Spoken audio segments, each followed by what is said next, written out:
Bom, boa noite, é uma alegria estar aqui com todos, né? Cada vez que eu vejo alguém entrando, a responsabilidade vai aumentando, vai dando aquele friozinho na barriga, mas estamos em casa, né? Cada um na sua, mas aqui nesse momento virtualmente todos juntos, e agradeço a confiança, e como o Li colocou, assim vamos avançando. Cada um de nós vai se colocando a serviço, cada um de nós vai estudando um pouquinho, e hoje a gente vai fazer mais uma reflexão, mais uma roda de conversa ampliada, né, com pessoas de várias cidades, alguns estados, e isso nos alegra, né, e vem ao encontro do tema de hoje, né, falarmos sobre amizade social e ética da política, esse encantar a política. Então, esse encantar a política nos leva a um outro verbo, esperançar, né? Então, o Papa Francisco tem falado muito sobre isso, e nós aqui, por conta da Sexta Semana Social Brasileira também, temos usado muito esse termo, né? Esperançar, né? Então, é uma alegria realmente estar aqui com vocês. No encontro de hoje, onde nós vamos estar discutindo, refletindo sobre a amizade social e ética da política, o próprio caderninho Encantar a Política, ele traz uma reflexão inicial e 3 itens. Fala sobre a realidade atual da política, uma proposta para ação, os diferentes espaços da política e uma conclusão. Então, eu quero já convidá-los, né, para que fiquem encantados desde o início e possamos, então, fazer uma boa reflexão. Então, nesse segundo capítulo, né, que vamos refletir, então, sobre a amizade social e como ciência e arte do bem comum, onde vamos abordar os aspectos das políticas em que, normalmente, nós não discutimos no nosso dia a dia.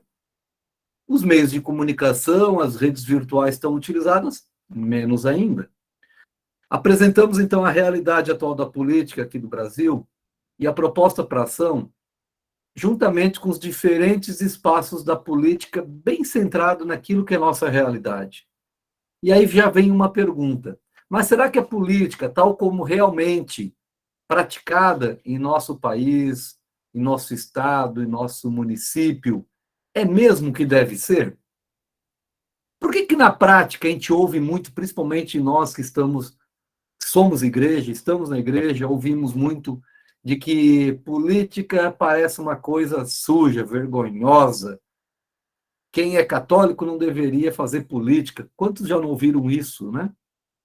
Mas essa é uma pergunta que precisamos refletir, porque a experiência vale mais do que muitos dos argumentos, os exemplos valem mais do que os argumentos, né? Então, por mais que os papas, e sobretudo o Papa Francisco, né, nos ensinem que a política é uma atividade digna, muita gente vem dizer também de que isso vale lá em outros países, naqueles mais desenvolvidos, mais distantes, mas não aqui para nós, né? De que lá tem mais gente honesta, aqui não, né?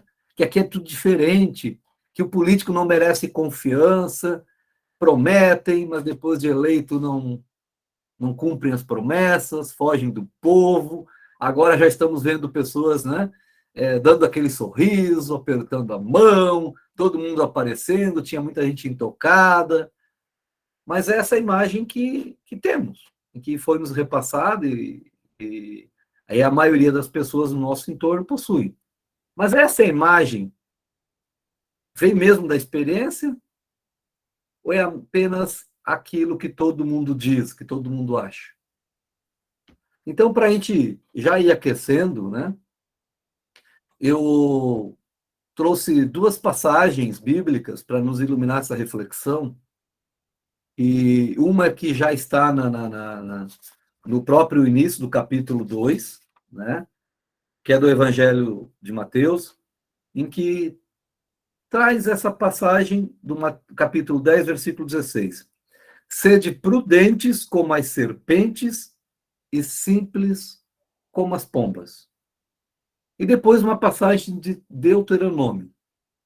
Após a leitura dessas 2 passagens bíblicas do Evangelho e da passagem de Deuteronômio, nós temos 3 perguntas, e aqui, Ney, se já puderes ir dando uma alinhavada, nós vamos dividir em grupos, estamos em 40 grupos, talvez em 5 grupos, ou em vez de 8 pessoas, acho que dá uma boa discussão, né?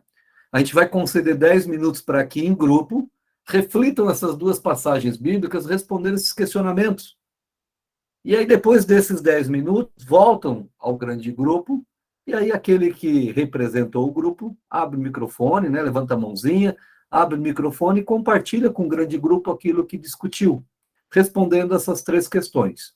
Bem, então, queremos não queremos, com essas 2 leituras bíblicas, né, o Evangelho e a passagem de Deuteronômio, posso, então, iluminar essa reflexão no grupo que vamos discutir agora, e respondendo essas 3 questões. Qual é a mensagem da palavra que ouvimos? Quais as obrigações de quem é escolhido para governar? Nossos eleitos têm seguido esses conselhos?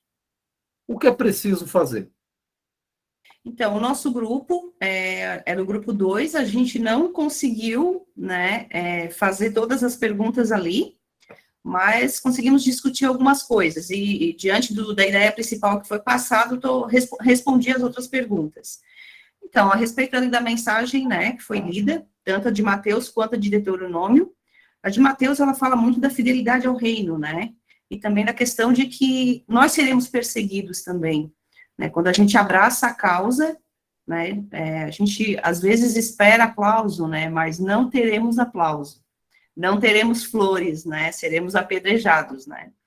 Então, que a gente consiga, né, não ter essa expectativa, né, de que seremos aplaudidos, né, mas que também podem vir outros tipos de, não os aplausos, mas as pedradas também, e a gente tem que se acostumar com isso, que faz parte também, né, isso faz parte. Deuteronômio, né, é interessante que eles falam das regras para governar, dos critérios, né, o que precisa ter.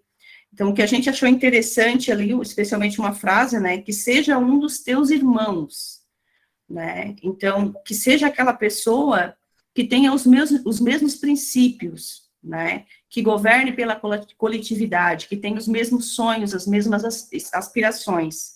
Então, seria mais nesse sentido, o que a gente entendeu.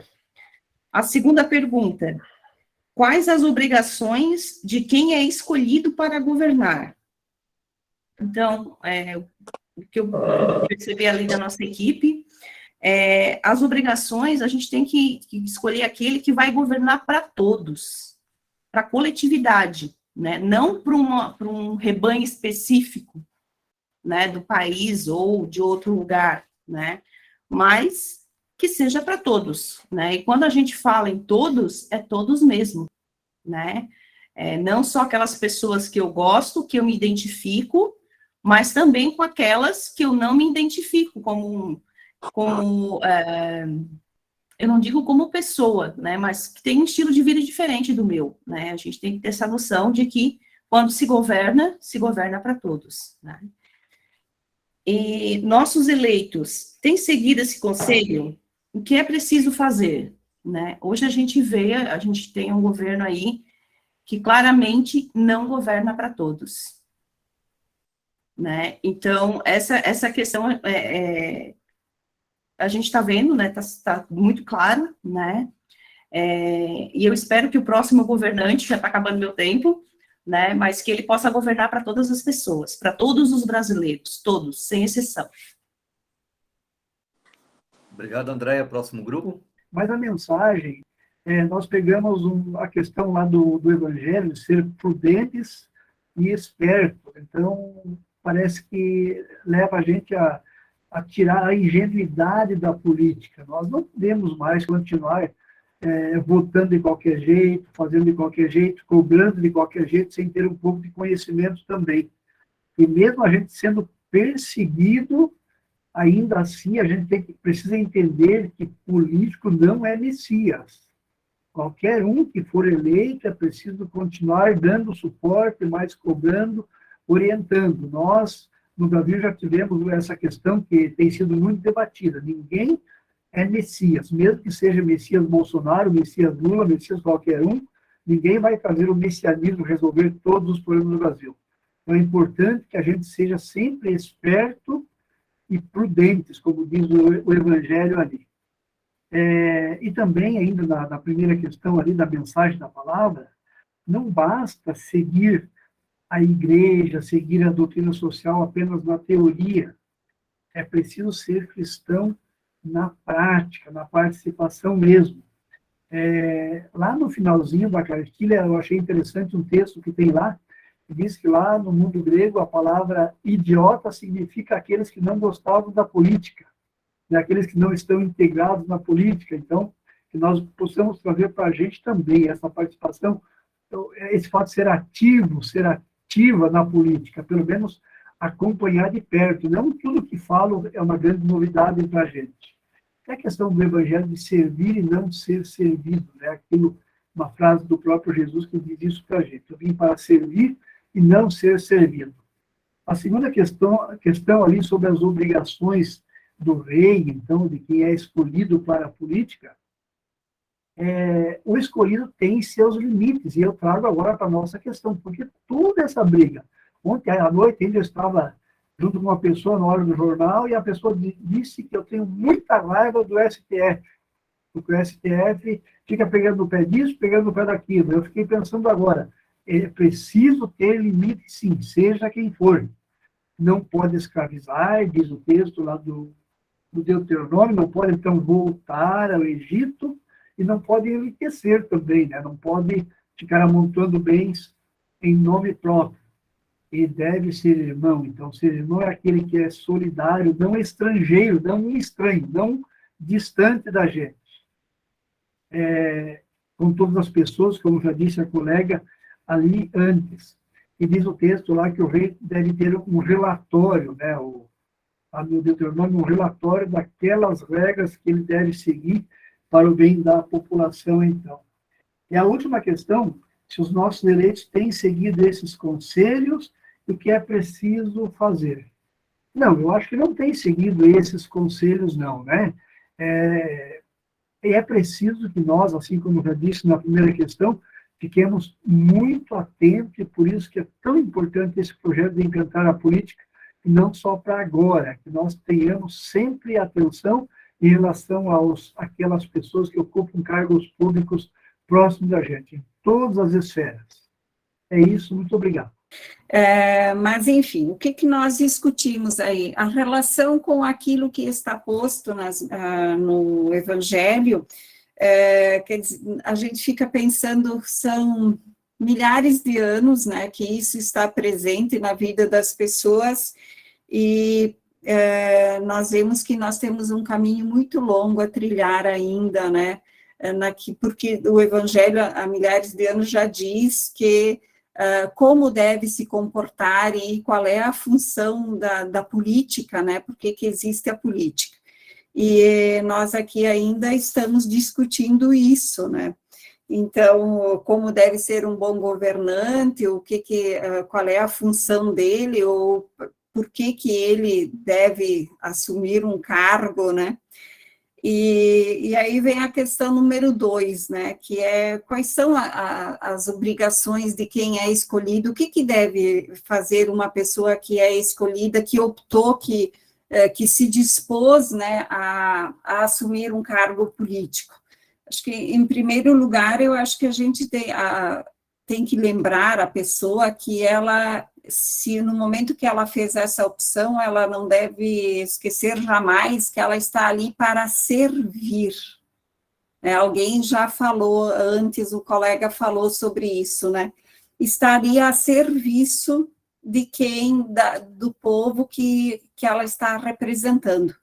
E o que nós vemos normalmente, na grande maioria dos casos, é que quem entra na política não está para servir aqueles o povo, tá? Está ali ou para servir quem financiou a sua campanha, ou então está para servir a si próprio, né? E a última questão, a questão número 3, nós não podemos, não deu tempo para escolher, para debater, mas aí diria assim, os nossos eleitos têm seguido os conselhos. eu diria assim, que nem tudo é terra arrasada, né? Nós temos políticos, sim, que são batalhadores, que defendem o povo, tá? E, infelizmente, eles são a minoria. Mas também a gente não pode, a gente tem que ter esperança, né? E tem muita gente ali boa, que merece o nosso voto, que a gente tem que apostar nessas pessoas, tá? Então, é isso. Vendo as duas leituras do Evangelho, Mateus e Deuteronômio, né? Que Deuteronômio fala que deve escolher alguém que seja da mesma linhagem, dos mesmos pensamentos, né? Para que trabalhe a favor daquilo que é de acordo às vontades de Deus, né? Agora, eu não sei assim, como se investir numa pessoa que vai entrar numa política, né? No meio dos lobos, né? Como diz aqui o Evangelho, é muito difícil para essa pessoa trabalhar, porque tem uma experiência de uma pessoa que era da política já, queria trabalhar de acordo com o que é certo, mas foi impedida de fazer isso. Isso vai acontecer com muitas pessoas, né? E o representante que seja com os mesmos pensamentos, de toda a forma daqueles que lhe elegeram, né? De acordo com o que a igreja diz, o que Jesus fala, a bem de todos, para que todos tenham vida em abundância, né? Esse é o pensamento da igreja, é o pensamento de todos nós, que seja uma pessoa que tenha essa linhagem, que tenha esses pensamentos de serviço, a serviço a todos, né?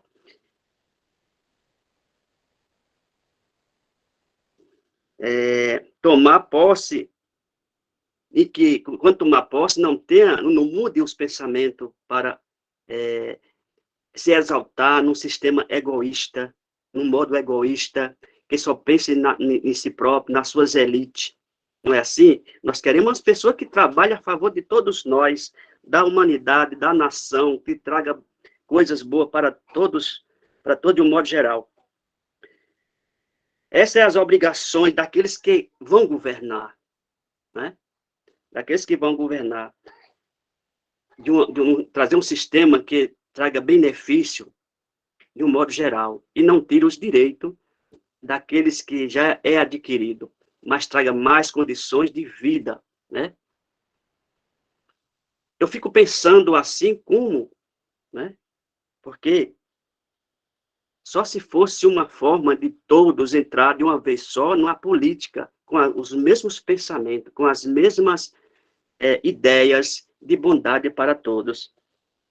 Porque um só é muito complicado de fazer uma mudança, de uma transformação, não é? No meio político, no sistema que existe hoje, é complicado demais. Então, eu acho que o principal que a gente colocou agora sobre essas perguntas, falando de modo geral, é que o político que nós temos que escolher é aquele que tem princípios. Agora, os princípios muitas vezes são vistos de diversos ângulos e muitas vezes aquele que segue a Bíblia, por exemplo, os princípios cristãos, os valores cristãos, os valores bíblicos, muitas vezes pode ter um ponto de vista errado, como nós vimos atualmente, né, o que acontece. No entanto, a nossa Constituição, ela não contraria os princípios fundamentais que se encontram no Evangelho e na Bíblia. Portanto, eu acho que o bom político, ele pode ter uma visão daquilo que ele precisa fazer sem ser religioso. Embora ele tenha uma religião que seja católica, que seja outra, mas na atividade política ele tem que ser laico, assim como a República é laica. E só que não há necessariamente contradição entre o que são as nossas leis, principalmente a Constituição brasileira, e aquilo que se encontra na Bíblia, no Evangelho. Se você pega, por exemplo, o artigo 5º da Constituição, que estabelece o que é o cidadão, os direitos do cidadão brasileiro, você pode aproximar aquilo dos princípios bíblicos e você vai ver que não contradiz. Só que o modo de falar, o modo de fazer, o modo de atuar, ele tem que ser laico. Ele não pode estar ligado a religiões, não pode ser fundamentalista, não pode pegar frases isoladas da Bíblia e transformar aquilo em lei, ou querer dizer que a lei maior, que está acima da Constituição, é a palavra de Deus que está na Bíblia. Isto é um suposto, não deve ser a linha de orientação das atividades daqueles em quem nós votamos.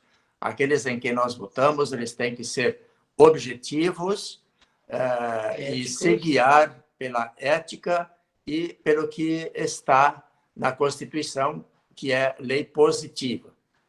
É isso mais ou menos o que a gente discutiu aqui e a gente gostaria de colocar como nossa visão sobre a política, a boa política e sobre quem nós queremos votar. Obrigado, Valdemar e Sueli, e a todos que colaboraram, né, com esse momento de reflexão. Tenho certeza que, pelo que apresentaram, que tiveram boa conversa nos grupos, nos pequenos grupos, né? Então, muito obrigado mesmo por essa riqueza. Bom, então Jesus disse assim: eu envio vocês como ovelhas no meio de lobos, ou seja, eu te envio inofensivo para um mundo frio, hostil, cruel. A sua inocência não será uma proteção. E aí Jesus diz assim: seja sábio como serpentes. As serpentes sempre foram um emblema de sabedoria, de astúcia. Provavelmente a coisa que Cristo instruiu os seus seguidores foi de imitar a serpente, porque estava em sua cautela para evitar o perigo. Nenhum animal os iguala na rapidez, na habilidade que demonstra escapar do perigo. E aí Cristo diz aos seus discípulos: vocês precisam de cautela e sabedoria no meio de um mundo em que busca a sua própria vida. Eles instruiu também a serem inofensivos, a não provocar perigo, a não causar ferimento, e assim também não irritar seus companheiros, justamente contra eles. As pombas. As pombas são e sempre foram um impressionante emblema de inocência. A maioria das pessoas destrói tolamente uma serpente, seja ela tão inofensiva, mas poucas pessoas têm tanto coração duro que muitas vezes matam uma pomba. Então, sejamos sábios como serpentes, que tenhamos uma santa prudência, que sejamos inofensivos como as pombas, mas não tão bobos quanto as pombas. Sejamos inofensivos quanto as pombas, mas não tão bobos quanto as pombas. O texto de Deuteronômio deixa claros os limites da autoridade política. Aquele que é eleito foi escolhido e nomeado para prestar um serviço ao povo. Ele deve ser um irmão, como vocês também falaram, né? Esse irmão é alguém que represente os anseios do povo. Para isso, deve evitar desvios no exercício do poder, como, por exemplo, a força militar, o acúmulo de bens e vantagens financeiras em seu benefício. Tudo isso para garantir a liberdade do seu povo e não tornar-se um opressor. Deve-se ser fiel ao projeto de Deus, que é vida para todos. Por isso, deve trazer sempre consigo a lei do Senhor. Vocês também abordaram isso. Nesse texto de Deuteronômio, foi comentado aqui, temos princípios que são válidos para todos os políticos que querem se colocar a serviço do povo, a serviço do bem comum. A realidade da política forma um campo que pouca gente entra e, por isso, são mal conhecidos das pessoas comuns. Eu não sei se vocês conseguem ver na charge ali, eu trouxe, ela está um pouco desfocada, mas eu deixei ela desfocada até de maneira proposital. Mas não sei se vocês conseguem ler. A charge diz assim, o de camisa branca ali, você é um político safado. Aí o outro engravatadinho ali, né, de paletó azul, diz, safado é você que votou em mim. Eu acho que isso representa bem aquilo que a gente encontra por aí, né? Então, as pessoas comuns só tomam conhecimento daquilo que acontece através das notícias da TV, do jornal e, mais do que nunca, pelas redes sociais. Normalmente acontece que más notícias, né? Escândalos, corrupção, as propinas, as negociações, elas acabam ocupando espaço, porque dão BOP, dão marketing, né? Muito mais do que aquilo que é bom. A construção de um posto de saúde, de uma escola, né? Daquilo que a maioria dos políticos não gostam de fazer, que é o saneamento básico, porque o tubo fica debaixo da terra. Não é assim que a gente ouve? Tubulação de esgoto não dá voto, é assim que a gente ouve, né? O fato que é? Que esses equipamentos, né, de saúde, de ensino, né, de transporte, o controle da inflação, só existe e funciona quando as pessoas que se ocupam de políticas públicas estão lá ou aqui a serviço do povo. Senão, não vai funcionar. Então, há uma perspectiva enviesada nessa percepção da política. Quem faz funcionar os organismos públicos em favor do povo são as pessoas que ocupam cargo de governo. Sejam elas, então, eleitas ou até mesmo nomeadas por aqueles que foram eleitos.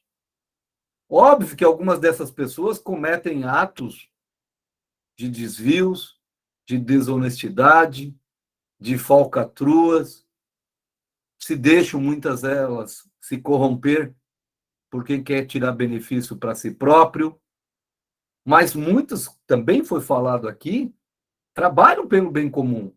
Temos bons exemplos, né? Só recebendo a sua remuneração, fazendo aquilo para qual ele foi eleito ou para aquilo para qual ele se colocou à disposição. Então, na política, assim como em qualquer área da atividade humana, há gente honesta, desonesta, a gente que está no caminho certo, tem gente que vai pelo desvios, né? Tem gente que encontra obstáculo e faz algo para pular aquele obstáculo, para vencer aquele obstáculo. Onde tem muito dinheiro, né? E vemos isso nesse mundo político, as tentações acabam sendo maiores. Hoje mesmo eu ouvi de um colega no trabalho dizendo assim, o político que é honesto, ele entrou na política, ficou desonesto. Eu ouvi isso hoje. É tentado, né? Tem muitas tentações, acabam não tendo algo de princípio, de valores, como a gente tem discutido aqui, né? Algo ético, realmente ele vai se desviado, né? Então, depende de cada uma dessas pessoas, né? Então, quem faz da política um campo para ganho ilícito e até mesmo de práticas criminosas, acabam beneficiando a si próprio um pequeno grupo, nunca o interesse geral.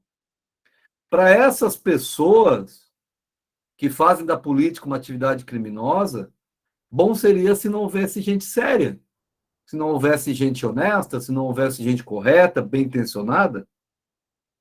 Então, convém a quem quer cometer crimes, sem ser incomodado, afastar da política quem age de maneira correta. A melhor maneira para que isso passe, a ideia de que na política só existe sujeira. Então, em quem está acostumado com isso, ele não quer que a gente desmistifique esse que nós estamos chamando aqui de encantar a política. Quer que a coisa funcione como está mesmo. Ah, é só sujeira mesmo, é só para quem não serve, é só... É por aí o caminho, né? O Papa Francisco nos diz assim, é só pensar um pouco. Pessoas inescrupulosas que buscam poder político para tirar vantagem para si mesmas têm todo o interesse em evitar que gente correta participe da política com a finalidade de servir o bem comum. E aí continua, se necessário, elas inventam calúnias, mentiras para prejudicar a boa imagem de quem poderia, então, né, impedir a sua ascensão do poder. Para elas, o conveniente é jogar todos os políticos na mesma vala comum da corrupção, passando a ideia de que todo político é igual. Isso é uma estratégia, né?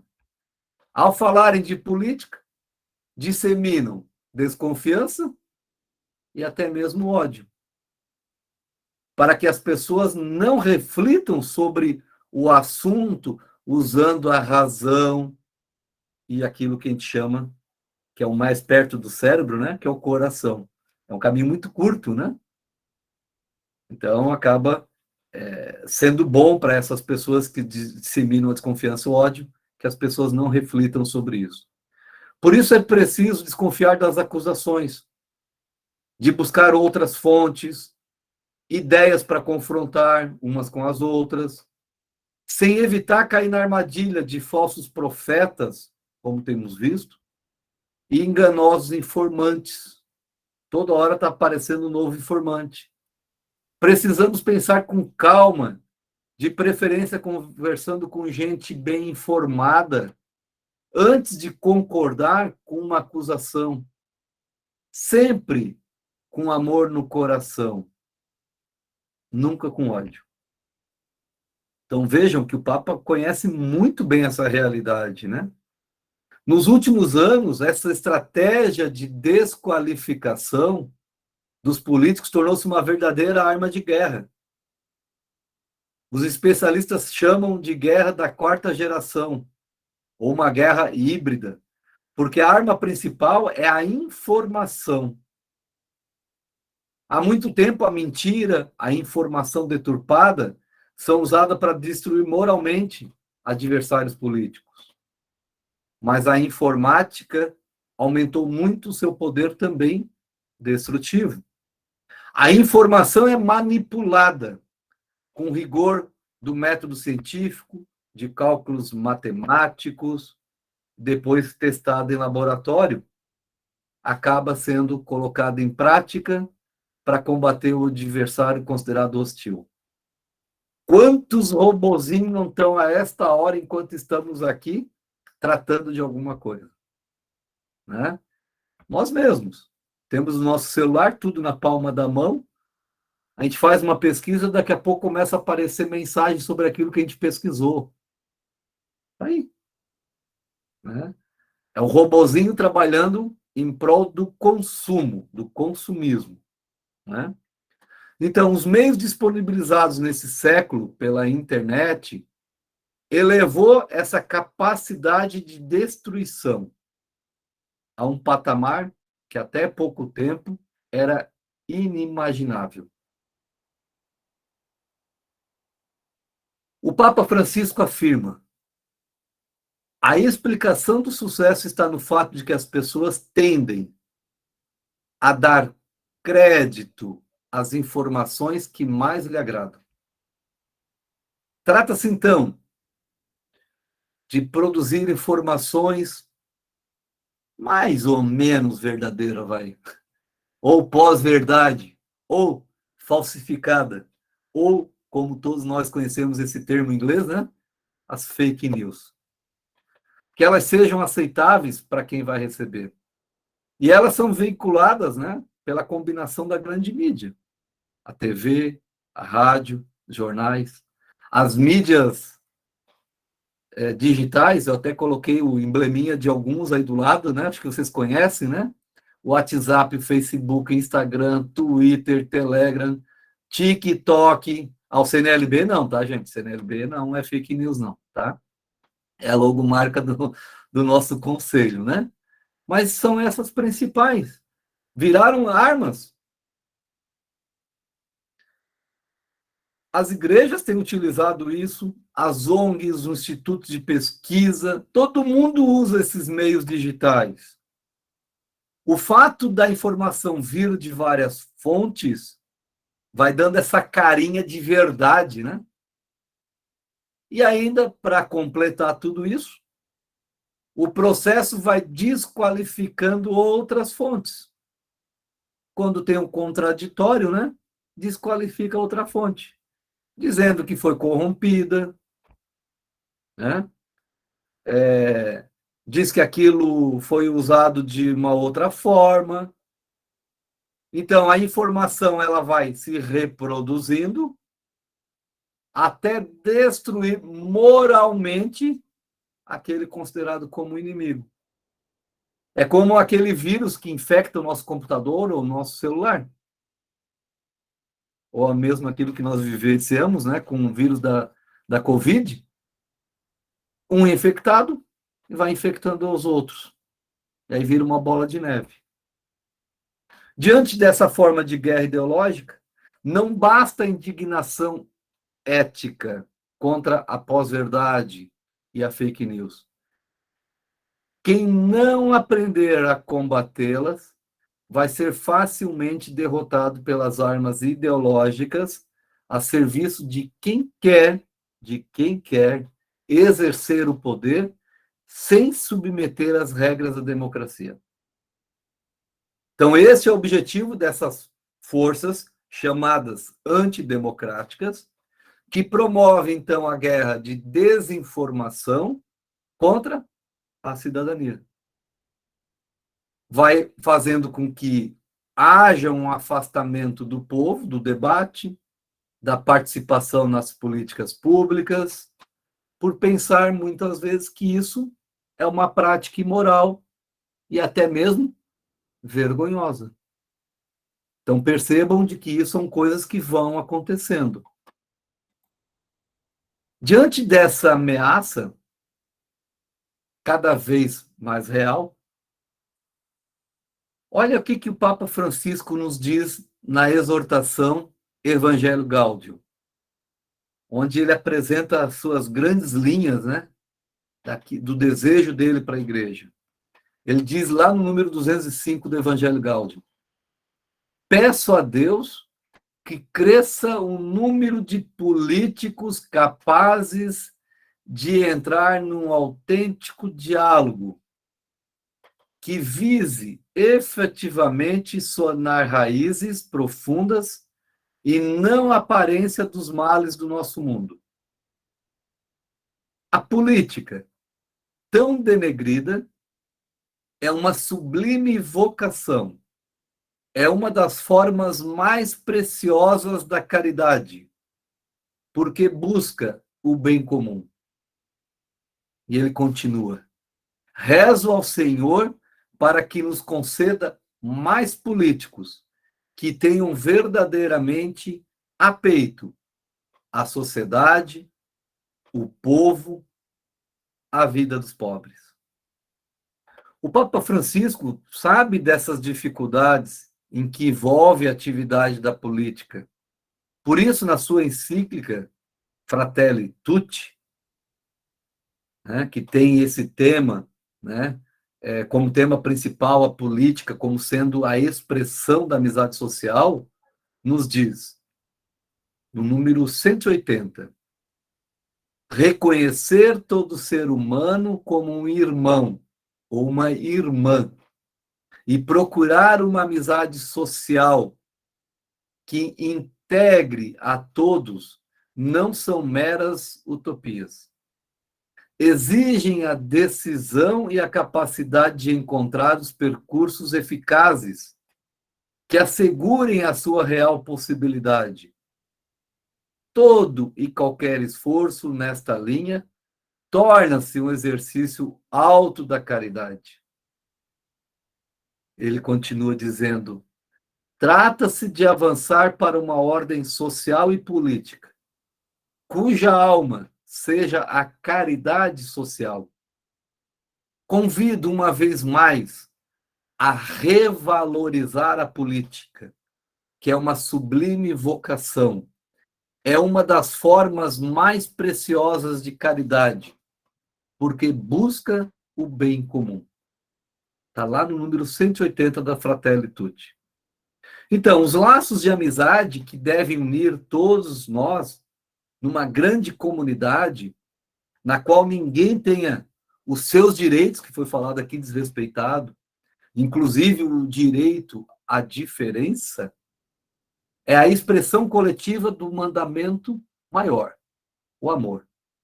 Esta é a mesma mensagem do Evangelho numa linguagem atual.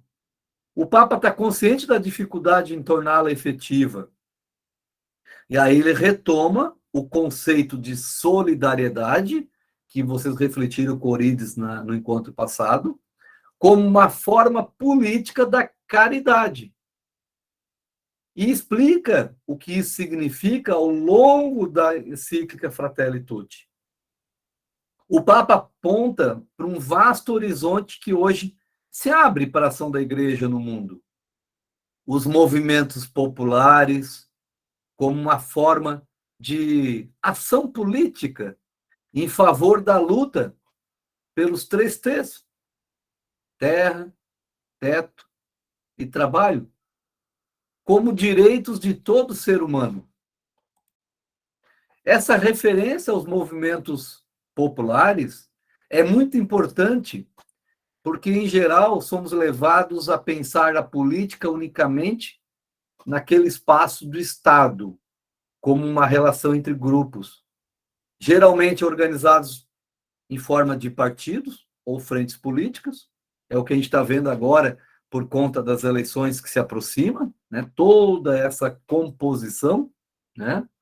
Os partidos, então, disputam o direito de exercer os poderes, né? Inclusive do Estado, né? Ou do país, né? Que é objeto de eleição, o executivo, né? O legislativo. Então, nós temos aí as câmaras, né? Deputados estaduais, federal, Senado, presidência, governador, mas também tem o Poder Judiciário, o Ministério Público, o STF, que foi citado, que muitas vezes são ocupados, muitas vezes não, a maioria, né, são ocupados por pessoas que foram aprovadas em concurso público, são nomeadas, são indicadas pelo seu padrinho político e por aí vai. Tudo isso vocês conhecem. As indicações políticas acabam sendo exclusivas para os cargos de direção, normalmente feita pelo chefe do executivo, que deveria ter uma lista tríplice, nem sempre tem, mas deveria ter. O Estado, nessas duas instâncias, né, municipal, estadual, federal, é o espaço por excelência da política, porque ali são debatidas, definidas também e executadas aquilo que temos falado, que são as políticas públicas, e as políticas públicas têm diferentes objetos. No nosso meio, e aí até traz algumas imagens aí, que eu acho que representa bem, as políticas mais conhecidas são as políticas sociais, educação, saúde, segurança, habitação, transporte, meio ambiente e tantas outras, que elas sempre acabam interferindo diretamente em nossa vida. Mas também temos as políticas econômicas, a monetária, que define a quantidade da moeda para a economia funcionar sem inflação, né? Deveria ao menos.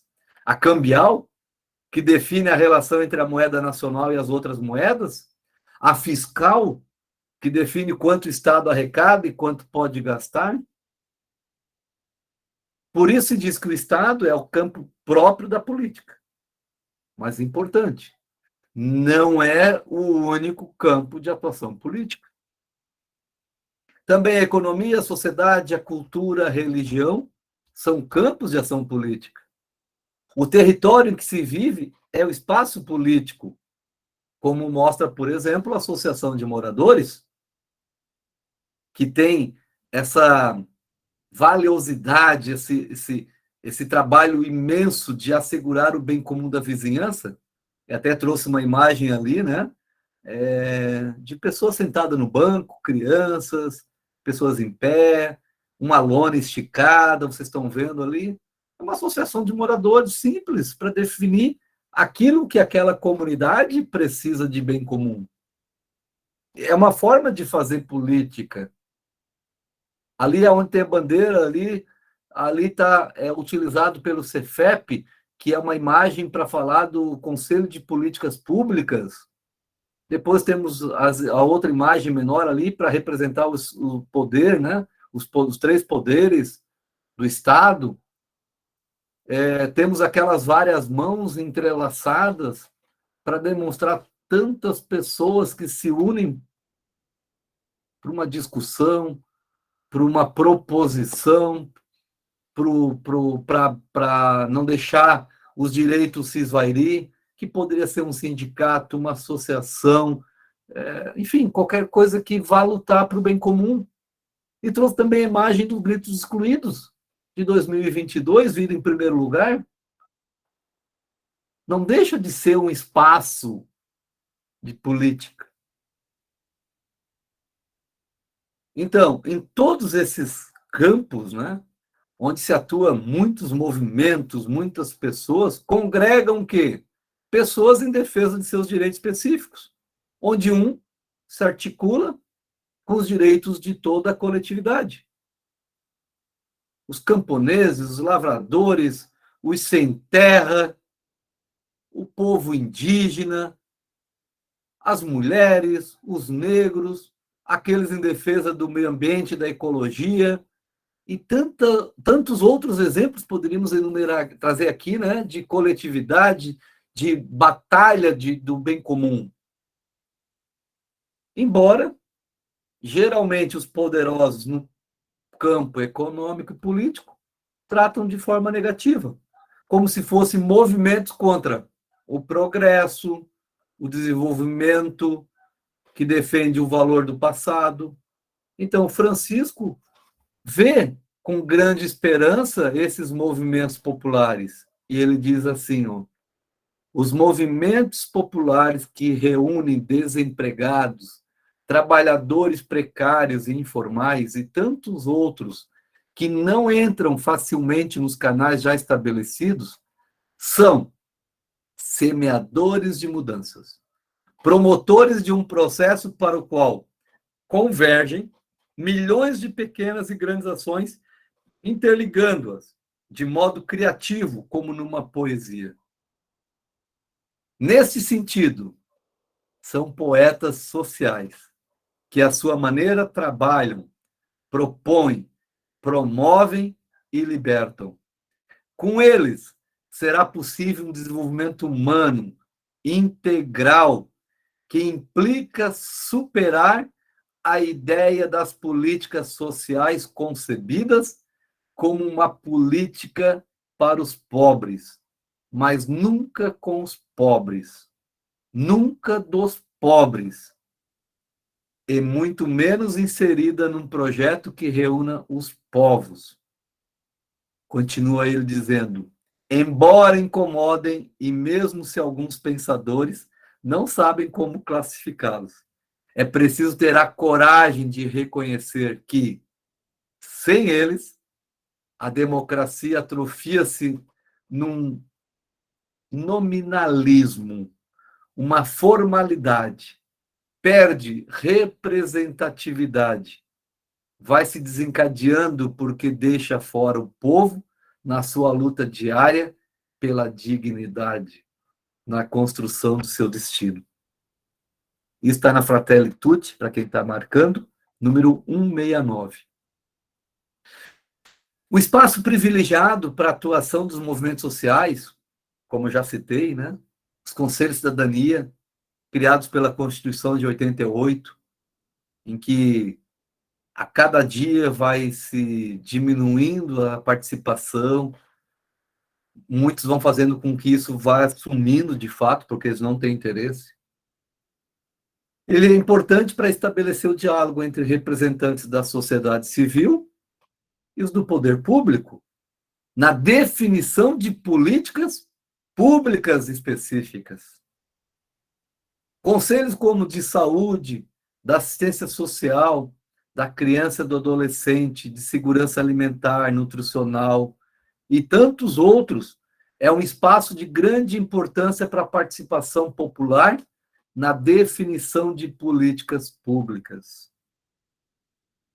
Apesar das interferências do poder executivo, no sentido de limitar seu poder de decisão, chegando até mesmo à extinção, como eu já falei, de muitos conselhos em âmbito federal. Já em 2019, em janeiro de 2019, se insistia nesse valor desses conselhos para que tenhamos uma verdadeira democracia. Os conselhos são a melhor garantia aos direitos de cidadania e ao bem-estar da população em geral, especialmente nos setores mais vulneráveis, que são exatamente a ferida que está aí aberta e que todo mundo quer fechar, mas fecha sem dó. Então, são justamente esses em que mais, que já estavam vulneráveis e acabam se tornando mais vulneráveis ainda. Né? O quanto que essa população em situação de rua tem sofrido por falta de políticas públicas adequadas. Só dando um exemplo. Né? Teríamos inúmeros exemplos aí que depois a gente pode discutir. Então, este campo da política, ele é muito vasto. Embora o mais visível, quando a gente fala em política, é aquilo que está atrelado ao Estado, né? nos três poderes que já falamos, né? Então, normalmente é esse. Mas o campo da sociedade, da cultura, são espaços importantes para orientar também esse nosso pensamento, os valores, os direitos da cidadania. Este é o campo privilegiado, então, de atuação dos movimentos sociais, dos movimentos populares. Então, como estamos vendo, temos diferentes campos de atuação política. E cada um tem o seu grau de importância para o estabelecimento da fraternidade social.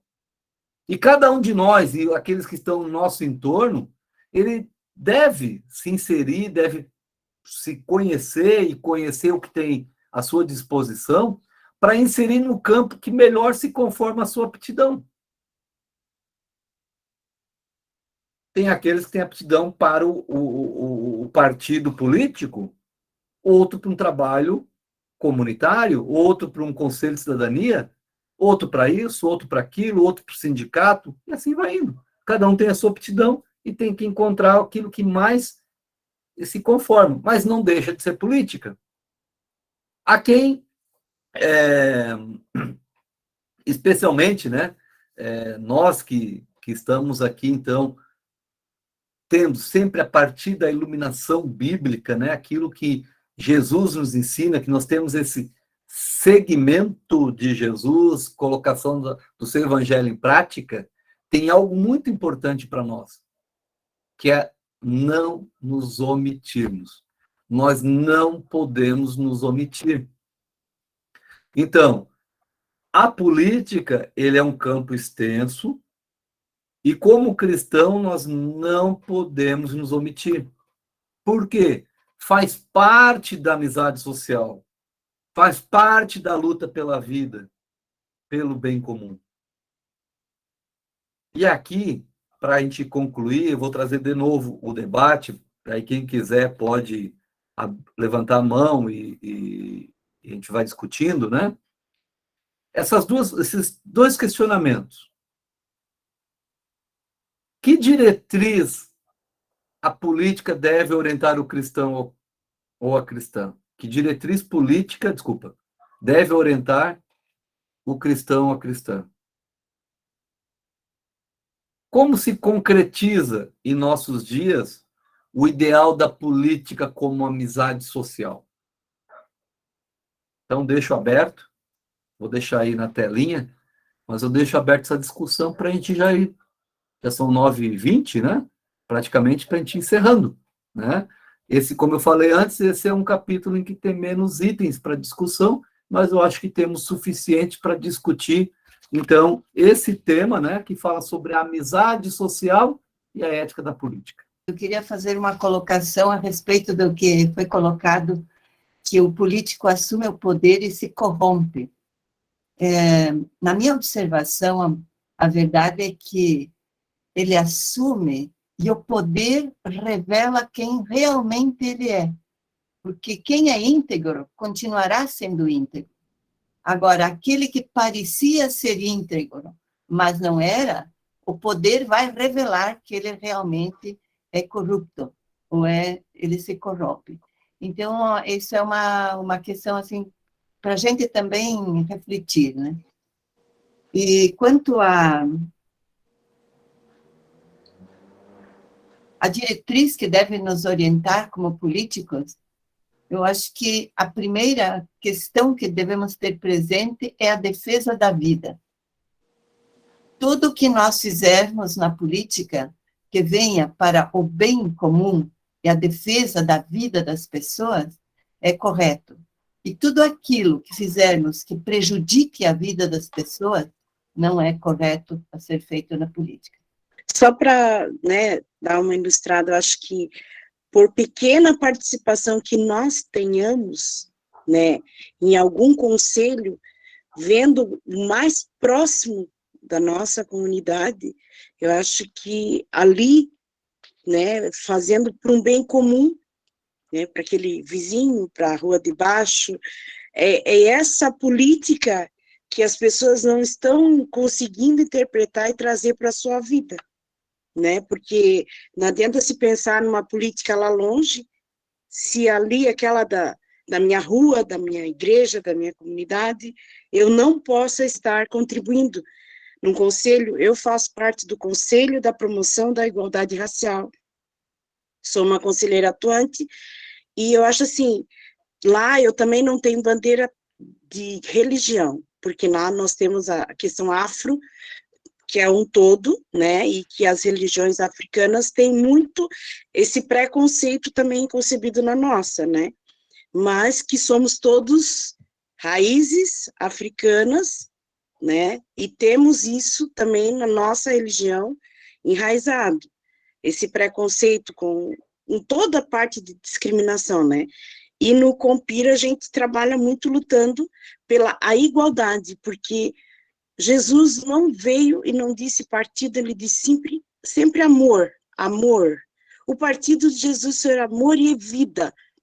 A partir do momento que você se dispõe a isso, você, por pouca coisa que você participe, você esteja incutido nisso, eu acho que você está trazendo Jesus a todo momento, né? Eu vejo por aí, minha opinião. Avaliando isso que já está falando, comentando, né, as diretrizes, que é o que já falou, é sobre a vida. Tudo que se é em movimento é em defesa da vida. Todos os organismos, todas as entidades, né, que seja política, que seja outras coisas. Enquanto também se vai investindo, se vai colocando, que a discussão é essa de se envolver na política, né? As pessoas que estão interessadas de se eleger como um candidato a presidente, ou a deputado, ou prefeito, ou juiz, ou prefeito, né? Enquanto isso, é preciso, eu acho, assim, no meu modo de ver e pensar, que todas as entidades, os movimentos populares, né, cristãos, se articular para também exigir, né, fazer movimentos exigindo dos governos, dos políticos que estão governando, uma mudança de ação para trazer melhoria, né, para a população brasileira, né, ou seja, do mundo, né, discutindo, exigindo, não é? Assim como faz os movimentos sindicatos, quando querem uma coisa, quando deseja que as coisas que estão tirando deles, eles agem em movimentos, né? Em ação. Eu acho que nós também estamos deixando muita vontade os governantes fazer o que quer, né? Ninguém está exigindo nada, ninguém fala nada, ninguém faz uma movimentação, porque quando o povo se agrupa, que começa a juntar gente com os mesmos ideais, né, exigindo, aí aqueles que estão lá dentro dos poderes vão pensar, né, porque tem alguém que está exigindo, e isso vai afetar nos votos lá na frente daquele indivíduo que é candidato ou quer se eleger novamente, né? Eu vejo assim, vocês podem enfeitar melhor, que são mais intelectual no assunto, com esses pensamentos, né? Tem que trabalhar numa ação, não ficar parado também, enquanto se vai se transformando os pensamentos, as atitudes daqueles que querem governar, né, aqueles que querem entrar, de acordo com a linhagem que nós estamos falando do Evangelho, né? Esse povo já deve também se organizando e exigindo alguma coisa. Se vocês querem também criar mais uma criatividade melhor, assim, nesse sentido que eu estou falando, né? Primeiramente, parabéns, Cleuton, pela tua, né, dedicação, né, pela explanação feita, né, muito bem, está ótimo.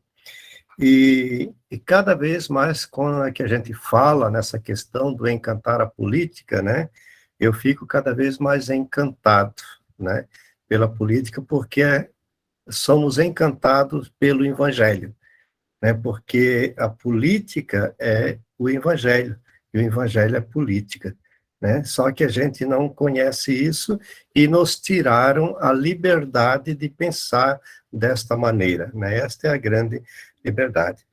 E por isso que entra muito aquela questão da omissão, né? Nós pecamos por omissão, né? Omitimos nos participar da vida política partidária, mas também nos omitimos de participar dos movimentos populares, das pastorais sociais.